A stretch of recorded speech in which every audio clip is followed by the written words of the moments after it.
Welcome to This Grandma's Life podcast. I'm your host, Thecia Ellis. Get ready to laugh, learn, and grow with me as we explore growing old in an ever-changing world. Today is April 14, 2023, and it's episode 27, Oscar Gets Adjusted. Farm happenings, man, you know what? The last 2 or 3 years trying to order chicks has been a challenge, and already I was I was kind of hoping to get order some more broad-breasted turkeys so that I can have some to sell for Thanksgiving and Christmas. And I've got 5 different uh, hatcheries that I can research through and find, and I think one of them had turkeys that I could use. And my problem is we're just researching. I hadn't sold any yet, and I was hoping to like get pre-orders so I can know how many to order, and I haven't done that yet because golly, think about how far away Thanksgiving is. And I was trying to. I believe I had set it back where we could, if I started, it had some turkeys, baby poults coming in early in July, then I could have turkeys for Thanksgiving. Well, they're already out and it's April. So, yeah. So I'm not sure how that's going to go. And I didn't even look at the Cornish cross. I've got 50 Cornish. Well, I had 50 Cornish cross coming in here 2 or 3 weeks ago, and they're doing pretty good. But I don't know that I'm going to need any more than that this year. But I don't know. We'll see.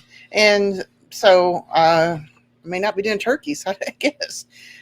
It's getting dry around here again. We went through a little bit rain for a while and thought we was going to get caught up and even come out of the drought situation. And it is better than it was, but it's getting dry again. So we're due for some rain. I think we got like a 20% chance of rain tonight. And that's about it. Softball season. This is a different softball season. School softball season starts in July. I think July 15 or something like that.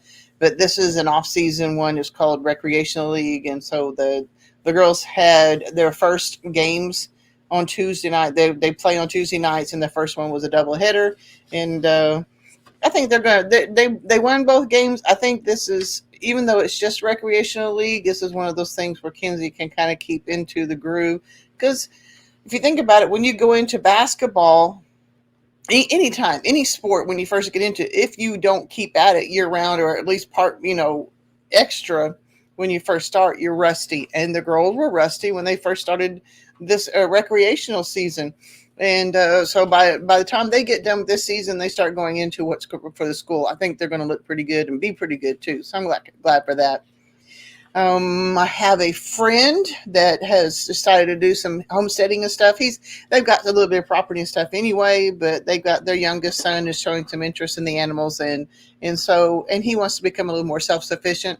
So they've got some goats coming in. I think they're supposed to pick them up here this weekend, and he's had chickens for a while, but he's thinking about getting ducks. And I said, well, what kind do you want? And he goes, well, I want the Pekin ducks like you've got. I said, okay. I said, well, I'm thinking about hatching some. And so he goes, yeah, I'll take some. So I put 30 eggs into incubate yesterday. So here in about 28 days, we're going to see how many ducklings we get out of that. So that's going to be kind of fun.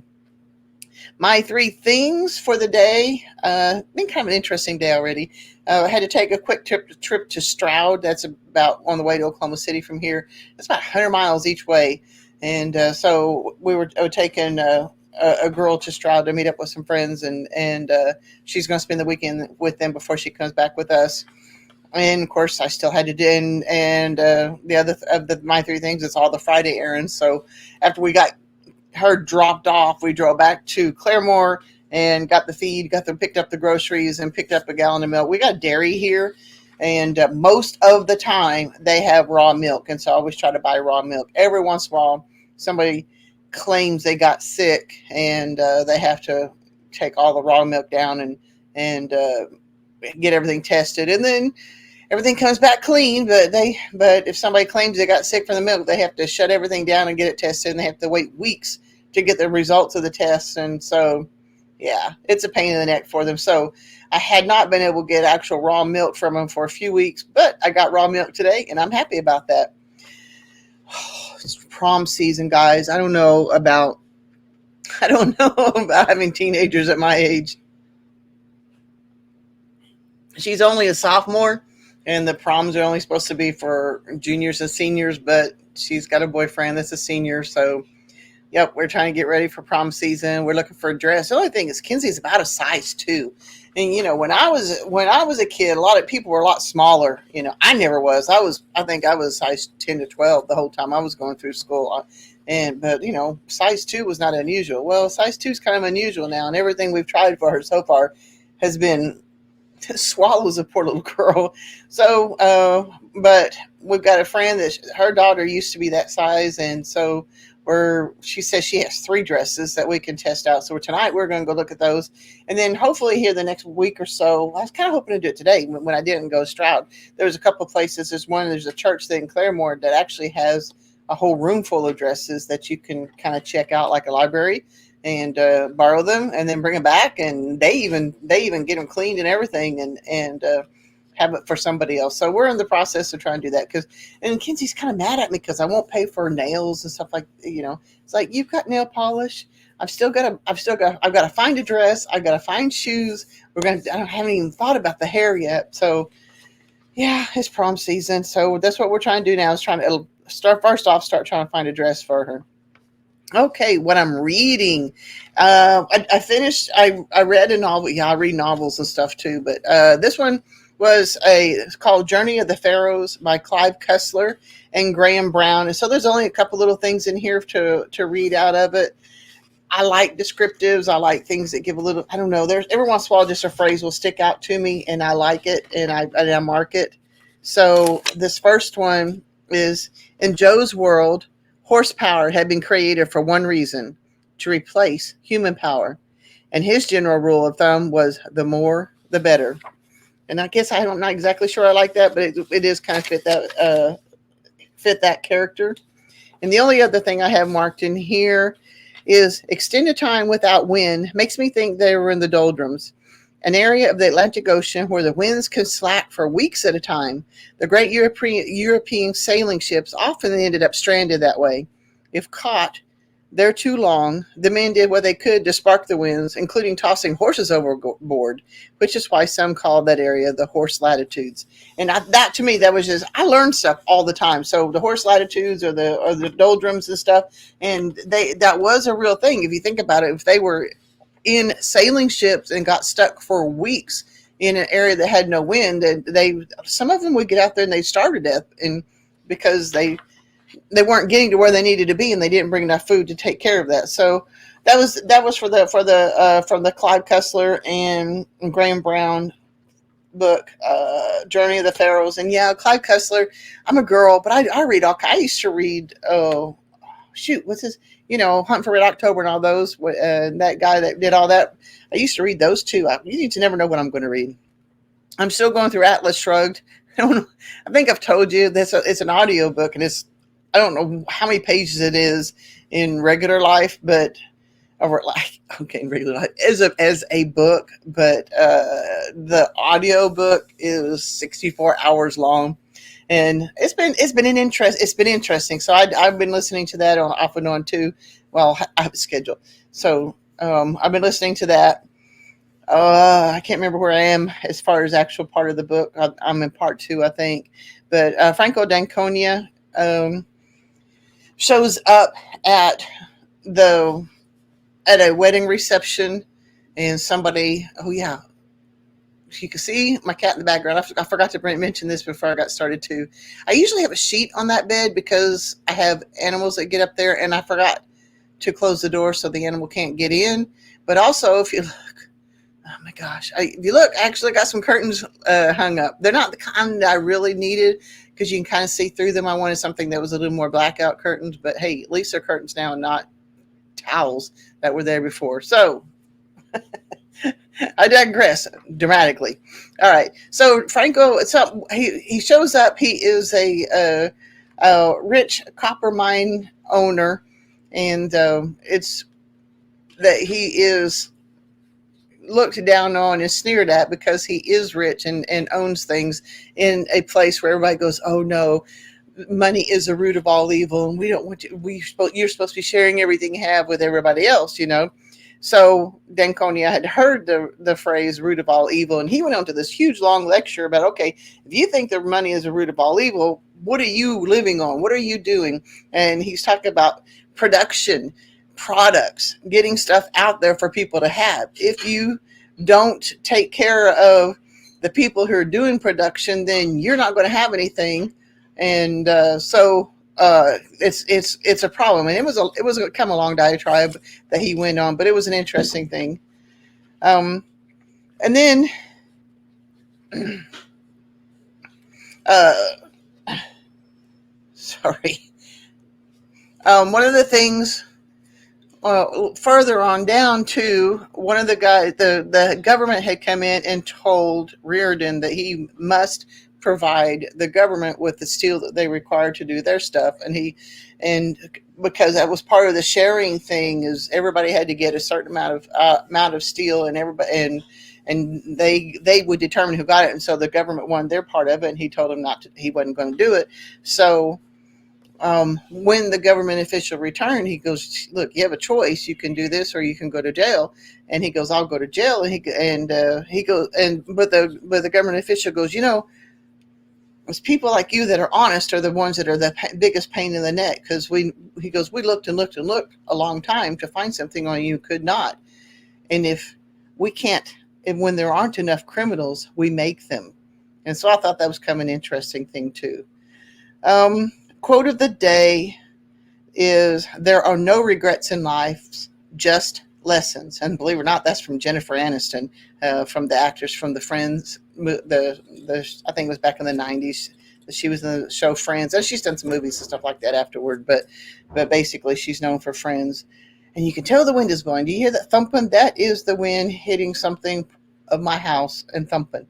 Okay, so the quote of the day again is, there are no regrets in life, just lessons. And that's from Jennifer Aniston. My main subject for the day, Oscar Mayer. Okay. When Daisy was going through all her trauma with 4-day labor delivering piglets, I had the vet look at Oscar, who has been crippled up for a few months now, and I was trying to see if he would get over it, and he wasn't getting over it. And so the vet at that time gave him some anti-inflammatory, and it was kind of a mess. I had to load marshmallows with anti-inflammatory and with Prilosec, or whatever that medicine is, the drug is, the off-brand of it, or the generic part of Prilosec, and feed those to Oscar, and they didn't help. It didn't help at all. Poor guy.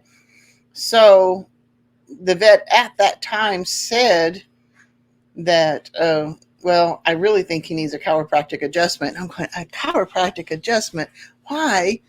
Why would I get a pig a chiropractic adjustment? I don't even get them for myself unless I'm really in bad shape. But I got to think about it. The anti-inflammatories weren't helping. The poor guy, he just couldn't hardly even stand up. And so I thought, okay, fine.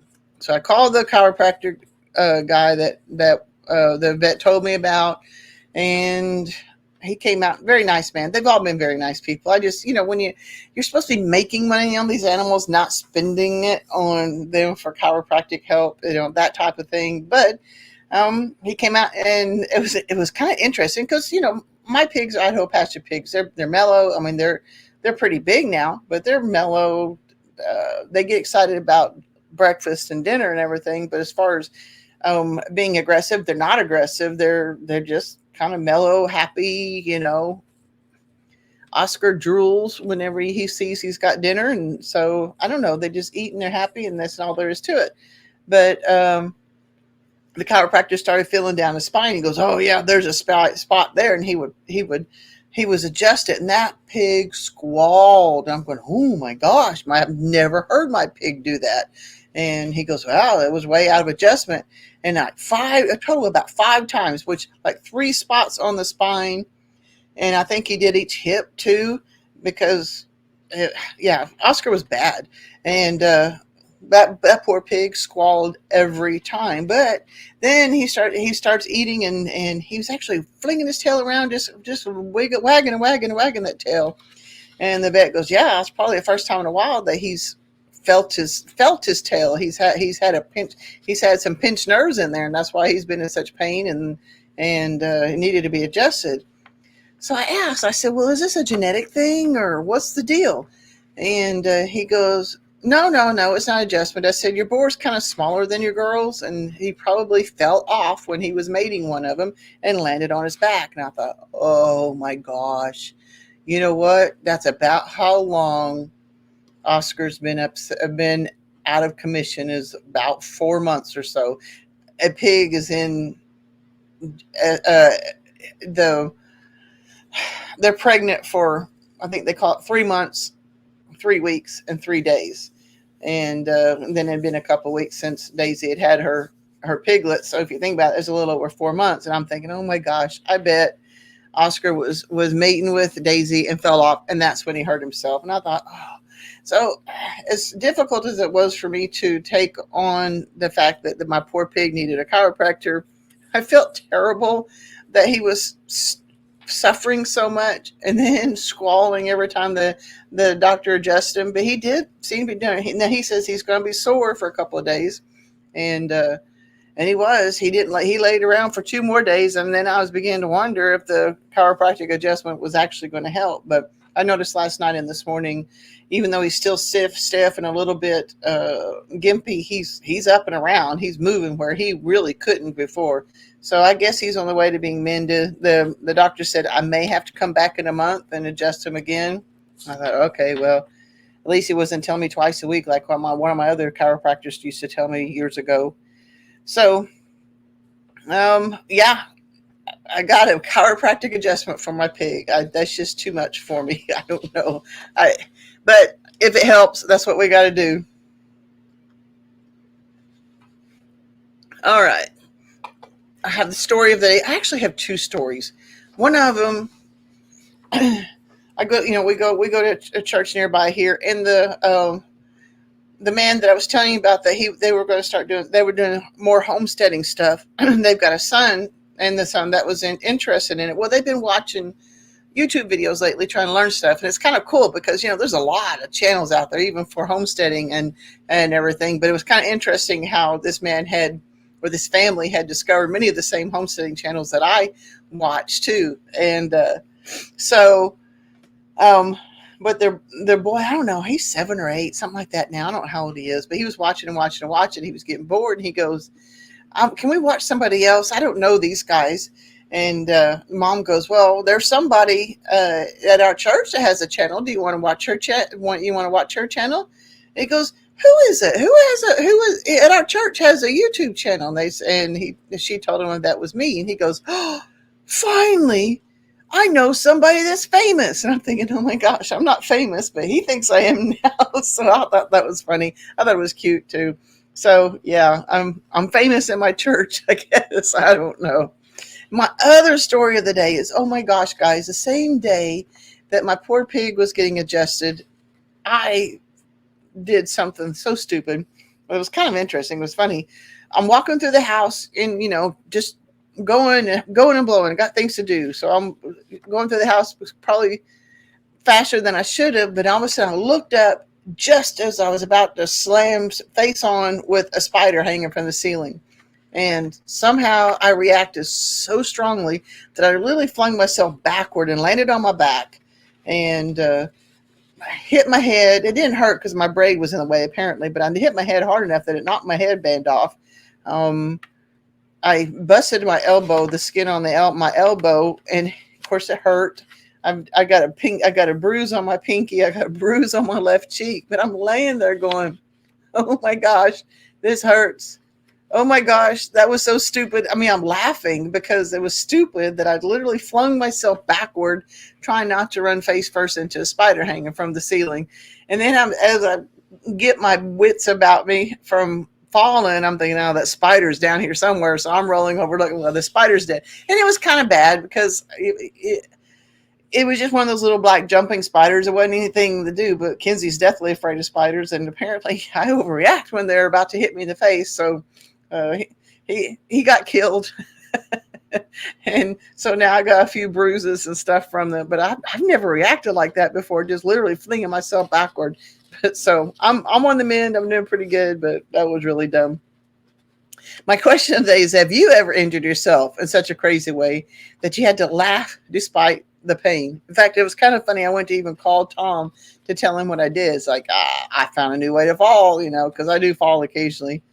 And so I want to know, have you ever done something like just any way that you've injured yourself? Because you say got something like mundane about walking into a spider web or just anything that is kind of crazy and then you end up hitting yourself. So if you've ever done anything like that where it's kind of stupid, but it's kind of funny, let me know. I'd like to know. Okay, my income producing activity is today's Podmatch. This is podmatch.com. This has been a pretty cool thing. It is specifically for people who are doing podcasts, whether you host a podcast or just want to be interviewed. It's a way to match people up to each other. And you go on podmatch.com and you fill out all the stuff, tell them about yourself, tell them what you're doing, just give as much information about yourself as that you're willing to do. So to get you matched up with somebody else. And I think I'm going to need to do some more work on mine. I got a lot to learn, how do you describe yourself? I don't know how to describe myself. I'm a pain in the neck. I don't know, but I need to be able to describe myself more so that I can run into some more matches and stuff. But it's been kind of interesting. And, I think as a host, when you get matched up with somebody, you actually can earn a little bit of an income for everybody that you end up having on your podcast. And at first, when I was signing up, I was just I'm not ready for interviewing people just yet. I don't believe. I'm sure I could get into it if I needed to, but right now I'm just trying to learn how to be my own podcaster. So at first I just signed up to be someone who's interviewed, but I got to think about it. It's like, hey, I might as well learn how to interview people. And so I may have interviews somewhere down the road with my podcast. You never know, but we're going to find out about that. But podmatch.com, I'll have the link in the description. And so if you decide this is something that you want to do, go ahead and use that link and I'll get a little bit of a commission. It doesn't cost you anything more, but I get a little bit of commission for everybody who signs up under mine. Okay. This is a short one today, I think. Yeah, it's pretty short. Where I can be found, obviously, is grandmashomestead.farm. And that's my website. And I'm learning to build it some more and build it, make it more useful and have some information on it. And there's a couple more things I want to do with it. But I'm getting there with that. My main YouTube channel is Grandma's Homestead. That's my YouTube channel where you can see kind of my journey on how to get us on our property out here. Farm Animal Life YouTube channel is one where I just take a camera in with some animals and you get to see them in their natural habitat, I guess is what you would say. Instagram is I'm on Instagram as Thesia Ellis. I try to catch little snippets of life here and there and take pictures of it, mostly as much as I can on the farm. Some of them are just still shots. Every once in a while I'll put a reel out there. I'm not as active on it. I'm not bad. I've got quite a few things on it, but like some people really they do something every day, and I don't do that. I might get one or two things a week. And so you can see some pictures of Mopar, my other cat, and just little snippets of life on the farm. And that's my Instagram account is just Thesia Ellis, all one word. I'm on TikTok, Facebook, MeWe, and Twitter, all under some version of Thesia Ellis.